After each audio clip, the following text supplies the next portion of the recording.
কিসিলুদা ওই দেখ সোনাদা আজকেও দিনে দুপুরে মাল খেয়ে বাড়ি যাচ্ছে। প্রীতম ডাক মালটাকে। আরে না, আবার এসে ভুলবার প্রশ্ন করবে। আরে করুক প্রশ্ন, আজ জিকে পড়ে এসছি, সব প্রশ্নের উত্তর দিয়ে দেবো। বলছিস? হ্যাঁ ও সোনাদা একটু শোনো দিকে। হ্যাঁ বল, কি হয়েছে বল। আবে শালা, তোর না বাড়িতে বউ বাচ্চা আছে আর তুই প্রতিদিন দিনে দুপুরে মাল খেয়ে বাড়ি বেরিস? শালা মাতাল।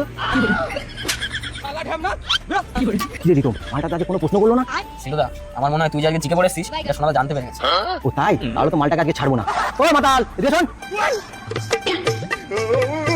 তুই শালা দিয়ে আমাকে আবার মাতাল বললি তো? তোকে আমি এখন প্রশ্ন করবো, উত্তর দে শালা। প্রশ্ন করবি? কর, আজকে কি প্রশ্ন করিস সব উত্তর দেবো। আচ্ছা তাই, ঠিক আছে বল। তুই অলিম্পিকে দৌড়াচ্ছিস 100 মিটার দৌড়, তুই থার্ড পজিশনে ছিলিস, সেকেন্ড পজিশনকে দৌড়ে টপকে গেলি, বল তাহলে তোর রেজাল্ট কি হবে? এটা সোজা উত্তর, আমি ফার্স্ট হবো। তুমি হচ্ছে একটা আস্ত কেলানি। তুমি যদি সেকেন্ড পজিশনকে টপকে যাও তাহলে তো তুমি সেকেন্ড পজিশনই হবা নাকি? সারা ভালো মানুষ প্রশ্নের উত্তর পায় না, কেলানি। সারা চলো এবার প্রশ্ন করছি, উত্তর দে। এক বস্তা তুলো আর এক বস্তা লোহা, বল দুটোর মধ্যে ভারী কোনটা? ভারী কোনটা? আমাকে বোকা পেয়েছো নাকি? দুটোই যখন এক বস্তা করে আছে, দুটোরই ওজন একই তো হবে নাকি? না, ভুল উত্তর।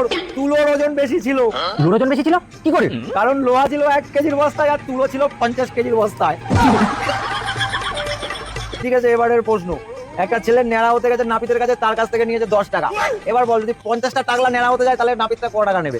হ্যাঁ এই দাঁড়া, অনেক জিকে পড়েছিস তুই, এবার আমি উত্তর দেবো। 50 × 10 500 টাকা নেবে না পিঠটা। তুমি আরেকটা কেলানি। টাকলা আবার কবে থেকে নেড়া হয় ভাই?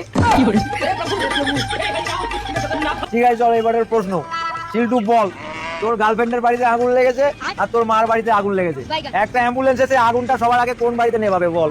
শোন, যেহেতু মা আমাকে জন্ম দিয়েছে, অ্যাম্বুলেন্সটা আমার মার বাড়িতে এসে আগে আগুন নেভাবে। চিল্টু, তোর চিন্তাধারাটা আমার খুব ভালো লাগলো, কিন্তু উত্তরটা ভুল বললি। ভুল? তার মানে? তার মানেটা হলো ভাই, অ্যাম্বুলেন্স কবে থেকে আগুন নেভানোর কাজ করে? চল এবারের প্রশ্নের উত্তর দে। আমাদের ভারতবর্ষে 20খানা বাচ্চা জন্মগ্রহণ করলো, অস্ট্রেলিয়াতে 20টা বাচ্চা জন্মগ্রহণ করলো।